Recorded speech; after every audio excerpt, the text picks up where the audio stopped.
Man, you see this video right here?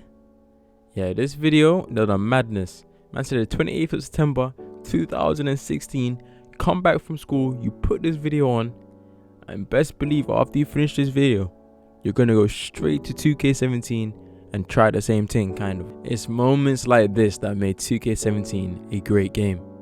Island, baby! That's it! That is it! 100 games down the drain. Pull up, bang! That is how we rock, man. Shout out to my man. Yeah, and if you can't tell, 2K17 was my first game.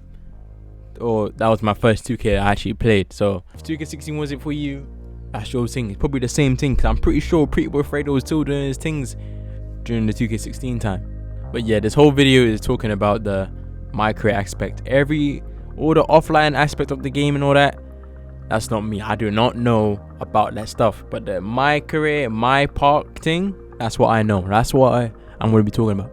So what makes a good my park 2K game? Well, I'm going to say it comes down to three things.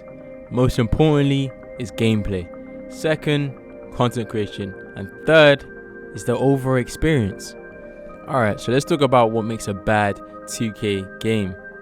Answer is quite simple. All I gotta say is 2K18. And yes, I know your blood is freaking boiling now. But yeah, 2K18 had it all. All the wrong parts of the freaking game. It had mad microtransactions. The game was just so heavily focused on microtransactions that everything else was just ruined. It was crazy. Looking back on it, the gameplay was just as bad. Like, if you did not make a green, it would not go in. And in order to make those greens, you needed to buy VC to upgrade your character. Yeah, the whole game was just a VC money freaking grab, bro. Down to the haircuts as well. Soft Drink TV talks about it as well. The gameplay was just broken. Look at this. Then there was the insanely weird change to layups. Sometimes there would be a layup meter, sometimes there wouldn't be. It felt completely random. You drive in for a layup, be completely open, and just miss. If there was any defender anywhere close to you, you'd miss an easy layup. This was the 2K where missed layups happened all the time. It was infuriating. If you want to watch the full video, the video will be linked in my description. The content creation from this time, I really don't remember it. I really don't. Usually it will stand out more and I remember it, like 2K17, that stands out for me. I mean, it was my first 2K, but it really stood out. Even 2K20 stands out too. And everybody knows 2K20's content creation was amazing. Everybody knows that. We had G-Man just going, I'm just a motherfucking content creator! I'm just a content creator! I'm just a content creator, no! But that's what I mean by when I say the content creation is also important. But obviously the gameplay makes the content creation, because if the gameplay is really bad, then are the content creators really going to try to record videos about the game when the game doesn't feel good to play? You get what I'm saying? Like, the content creation is really the real time capsule for the game. Because once those servers go down, there's going to be nothing left of the game, bro. No one's going to really be playing it. Obviously there might be the offline players in that. But if you want to have a look at how the online world was, the videos are going to be the one. The experience of the game, I don't really remember as well. I really don't. But I imagine it was probably just as bad as it is now, you know. Like, the games would sometimes just crash before you even load into the game, if you get what I'm saying. Like, you know, when you hop on the spot, you load into the game, and then just before you get into the game, you get this error screen that says you've something stupid error. I don't even know why that is even a freaking bug. Why does that even happen? Man said, like, before I go into the game just freaking crashes. I even remembered another bug on 2K22. Every so often, after a while, it doesn't matter what streak I'm on, it doesn't matter what I'm doing, the game will just go bang and freeze and send me right back to the main menu. Now, the moment you all been waiting for. Let's talk about what will make 2K perfect. I think we need a different approach on the gameplay. Two separate types.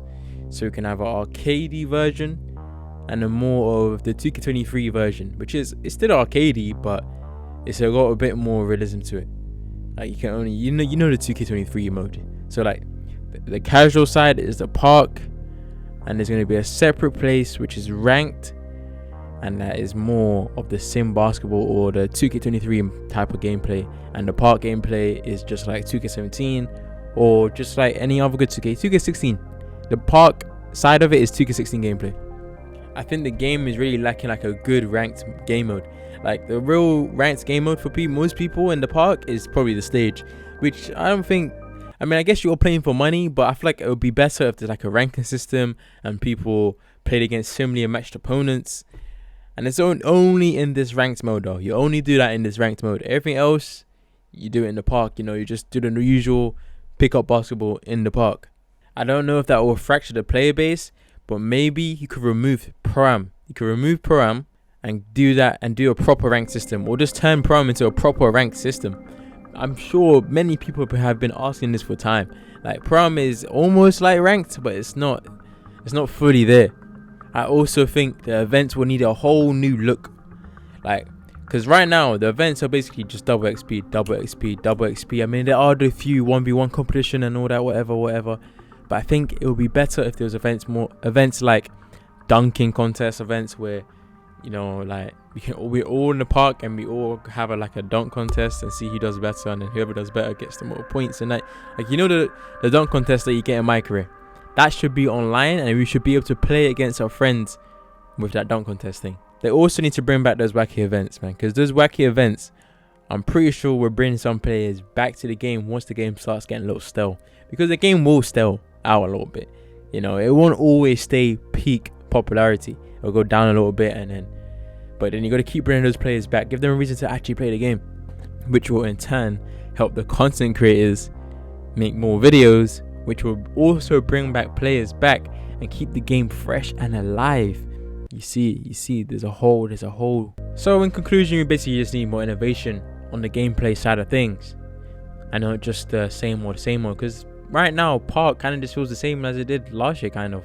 Obviously the gameplay is different, but like Park as a whole, there's no new gamers, there's no new nothing. It's kind of boring. And obviously they need to tone down on the microtransactions, but they're not going to obviously do that because they're a company. So those microtransactions are here to stay forever. They're probably going to triple on 2K24, unfortunately. Please, man, we need some Because I'm a visual learner. Some of y'all might be visual learners. We could see oh so clearly that this line is trending upwards, ladies and gentlemen.